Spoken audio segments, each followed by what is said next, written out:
I've talked about the IP address over and over in my videos for a long time, and I've often told you in the past that IP addresses are a privacy risk for all of us. But many things have changed in 2022. Last year, Apple introduced the iCloud Private Relay, for example, which is like an automatic VPN. There are also changes in the environment that changes the threat landscape for IP addresses. There's even a complete misunderstanding of how IPv6 is being implemented today versus IPv4 and how this affects our privacy. Another common misconception: can an IP address reveal your exact location using today's tech? What this channel does is always to investigate things in full detail to give you a full understanding. I don't believe in giving you partial information, especially this topic which caused changes in 2022.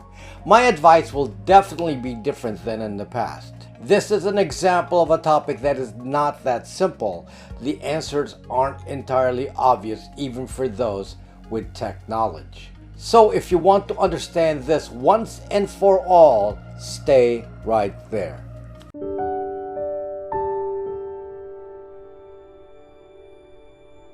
I'm on the platform Odyssey.com and I'm now one of the top creators on there. In case I get the platform, please follow me there using the link in the description. My company offers privacy tools like Bytes VPN and a metadata-free email service, Braxmail, and now our new product is the Brax 2 Privacy Phone. All of this are tools to help you defend yourself against big tech. If you're interested in these products, they are on my app, BraxMe. The link is in the description. Is there a danger to third parties knowing our IP address? Just generally speaking, and we will delve into more detail later, the IP address is the reality of how the internet works. Everything that any internet-connected device does is trackable by an IP address. In fact, it's the only way any traffic can flow from point to point. Without an IP address, it's like having no mailing address. How can you send mail without an address? How can you get a response to your mail if you don't have a return address? In the case of the internet, it is actually very similar. You can send mail without a return address, though it cannot be returned to you, nor can you get a response. When we connect to any internet resource, we need the IP address of the resource in order to direct our request. If we need something back from a resource, like a web page, for example, there must be a return address, and return address is our own IP address. Just like in real life, we could always have an intermediary as our return address. For example, we could use a post office box or a UPS box, or we could pass it through the care of someone we know.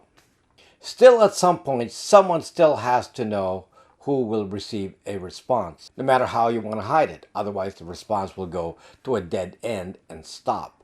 This is the whole structure of the internet. The internet has no secrets when it comes to which device is doing what, because there's always an IP address.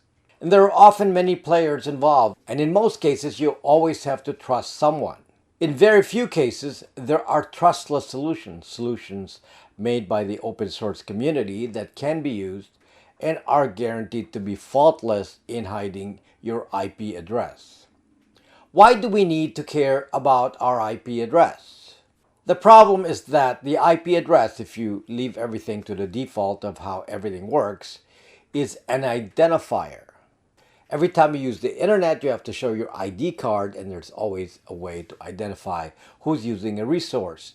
So the people who use services like Bittorrent to illegally download copyrighted material have no conception that there is a record and there is a way to point to a violator. And the identifier is that person's ID card, which of course is the IP address. Someone always knows who's using a particular IP address at any particular time. For example, your ISP has a record of every internet access on your phone or router. So it is no big mystery that a copyright holder will request to get the user of the IP address given a certain timestamp and then identify the violator. This is often a legal request with the force of law. People in the privacy business like me also have tried to limit the effectiveness of using an IP address as an identifier. For example, if you use a VPN service, many people are using the same IP address at the same time. So you become one out of hundreds or thousands. This is really the way the identity is confused. Have more people with the same ID and suddenly the ID becomes worthless. But most people do not do anything special for protection. So the vast majority of people could, in theory, be identified solely from their IP address. The majority that did not utilize any kind of protection. And this gets worse because the IP address has been used as a placeholder for more damning identifiers, such as an exact location. Most beginners in the privacy learning have no idea how an IP address can be used to spot an exact location. They go search their own IP address using some internet tool and see that it just gives them bigger geographic areas several miles wide, at least, and so they assume IP address and location are not a combined threat. As you will learn, the way information is matched is not too easy for beginners to understand. But in general, the IP address threat can expand to become bigger than just being an identifier. It can actually be the index to everything you do. But on the other hand, in 2022, a lot of IP address data, maybe half of the data, is no longer as useful depending on who's doing the observation. So we're left with the question of the need to protect our IP address, which currently is done usually using a VPN or Tor. The IP address as an identifier is still extremely important, and thus it is still quite a privacy threat. As an example, it is an identifier that is tracked carefully by Google as part of your Google ID. If you check your Google security settings, they have a record of every device you use and what the IP address is. And if there is a big change in location or some new sets of IP addresses appear, Google will start getting suspicious and will pop up a CAPTCHA. And you will notice this early on when you start using a VPN for the first time or change your location on the VPN. So while Google is still tracking us via IP address, then obviously the vast majority of us still provide them with sufficient information to verify our identity. The problem for Google and many third-party sites that record IP addresses, like social media platforms, for example, is that sometimes our IP addresses are fixed and sometimes they change a lot.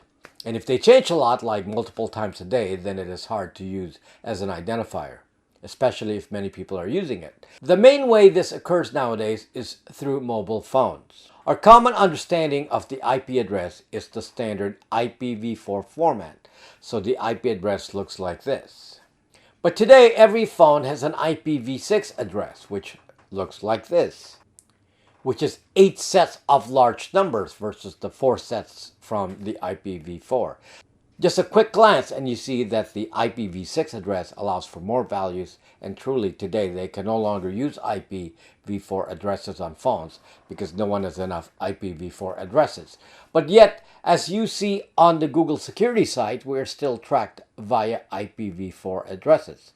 So how does that work? Our phones are using IPv6 and yet our Google security records show a completely different IP address, and it's in IPv4. The best way to explain this is to look at your home network. Typically, your home network gives you an internal IP address in a format like 192.168.something.something, or alternatively 10.something.something.something. But when you go to Google Security and see what IP address it has, it will show a completely different one, and it will be your router's IP address, the one assigned to you by your ISP or cable provider. The reason is that the IP address seen on the internet can only be IPv4 and cannot be an IP address reserved for a local area network, which is the 192.168 series or the 10 series. The official explanation is that it has to be an IP address that is routable. Therefore, your IP address as seen by the internet is the router IP address at your home. On a mobile phone, it is the IP address of the router of the cell carrier. The IPv6 in phone networks is only used within the cell local network. Once it connects you to the internet, it will use one of the available routers, and you will then take the identity of those routers. This then explains the problem in tracking. As you can imagine here, everyone in your house has the same IP address since there is only one router. Thus, every IP address at home is typically associated only with a household and is precise enough, especially if matched to the device identifier known as a user agent. So if I know the IP address on your home network and your device user agent, then I can associate it with you. You can see on Google Security that they clearly collect the IP address plus the user agent info. Now, this approach is also a big fail for a third party collecting info. A big fail except to big tech like Google, Apple, and others, so they have a way around this. But for a third party, let's say Twitter, trying to collect an IP address to identify a bot, for example, mobile IP addresses are shared and include many people with the same IPv4 address. As I mentioned, the cell traffic is trunked to just a few routers, so IP addresses cannot be used to track people on mobile phones. Again, don't overthink this for Google and Apple. This is only a major problem for other third-party sites. So this answers at least one question for now. Do you need to use a VPN when you're on mobile data? To protect yourself against the common threats of social media sites, again excluding Google, then you will find that sites, even like Facebook, cannot really use the IP address by itself anymore, just some of the time, especially if you're on mobile cell data. Unfortunately for us, sites like Facebook will capture your Wi-Fi IP address at your home or office, so your IP address will once again be fixed. But it is possible that up to 50% of IP addresses are not useful for tracking without extra legwork. The extra legwork requires contacting the cell carrier.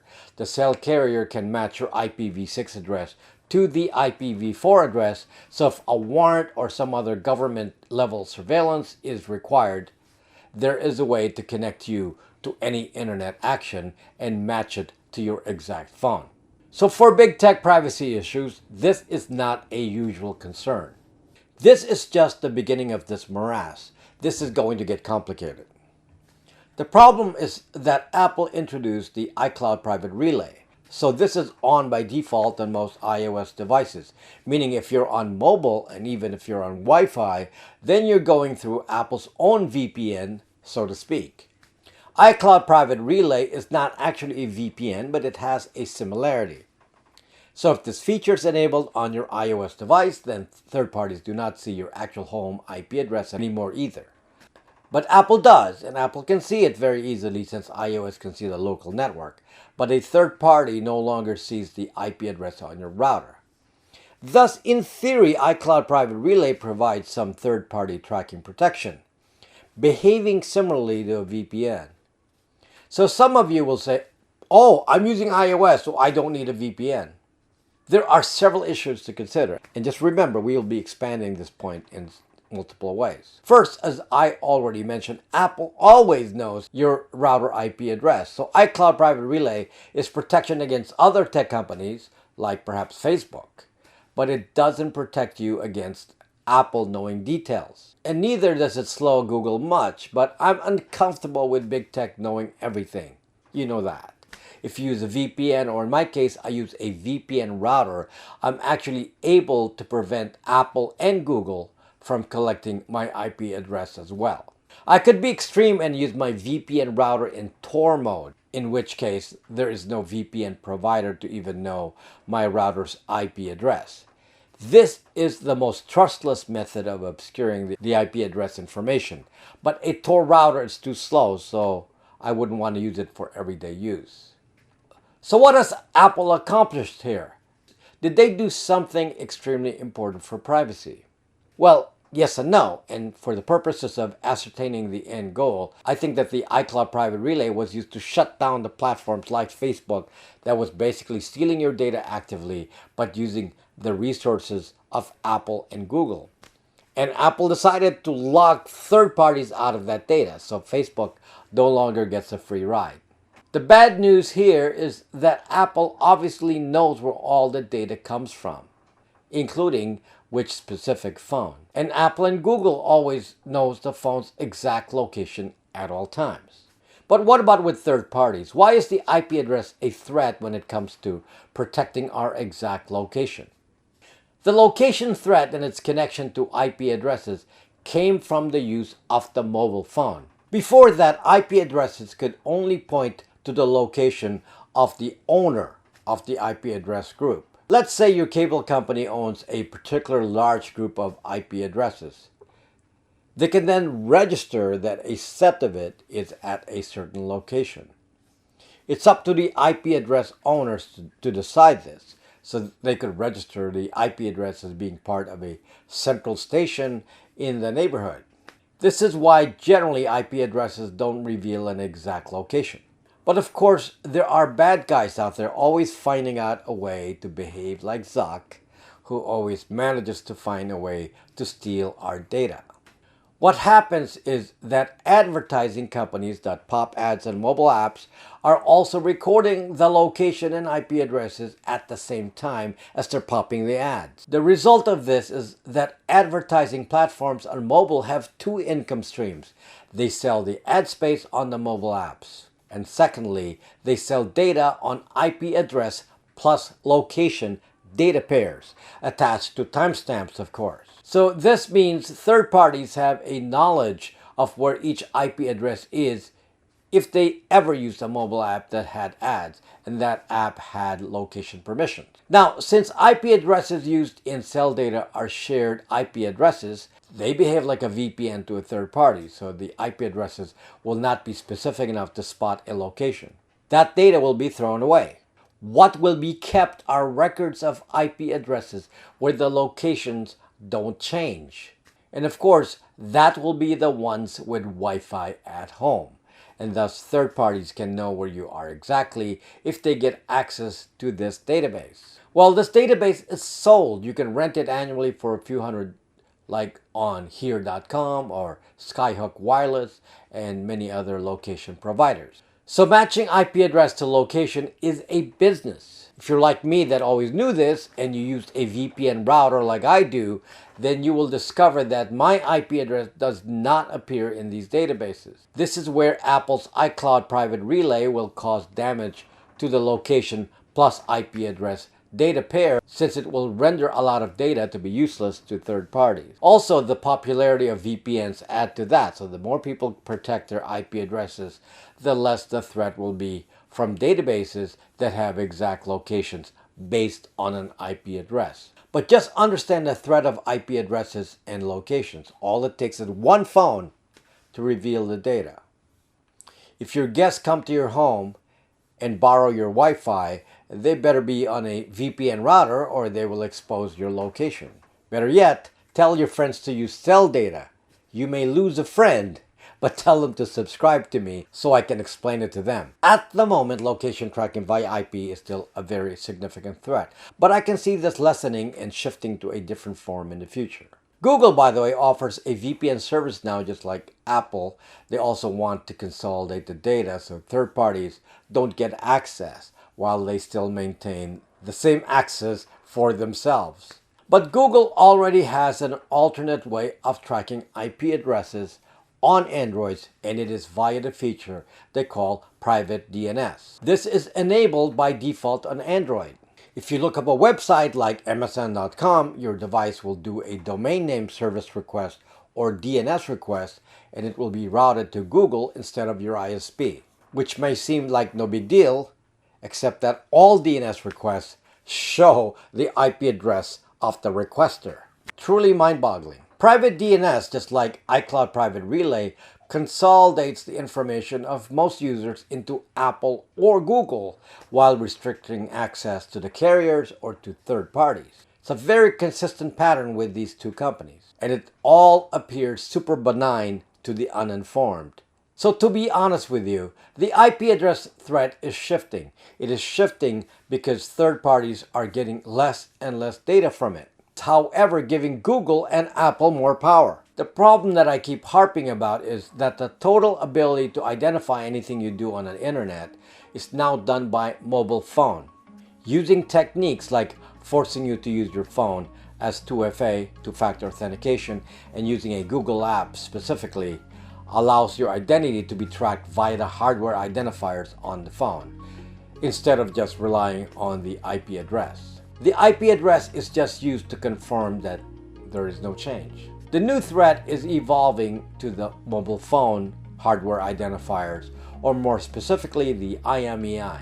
So the new trend is that instead of tracking just the IP address, the big platforms want to track the entire internet traffic experience of the user across multiple devices and potentially multiple IP addresses. So the IP address is trending to be less important. Instead, the threat centers on the phone and its identity. What is the identity on your phone? Well, if you have a normie phone, that identity is the Google ID and the Apple ID. And by the way, the Google phone has no such identity. So that's actually the solution. Something more exact than an IP address or even a phone number. So this is the summary of my recommendation. If you're on cell data, you can skip the VPN and do things normally. It's too much work for Apple and Google to identify you through the carrier. If you're in a home network, always be on a VPN and preferably be on a VPN router to keep everyone, including Google and Apple's hands, away from your data. On mobile, if you have an Android, you can use Tor for activities like searching for certain sensitive topics. Android has a free app called Orbot that can connect you to Tor. Or something that works on both iOS and Android is my Bytes VPN product that has a Tor option, and it can be used on mobile or your home computer. Thank you for watching, and see you next time.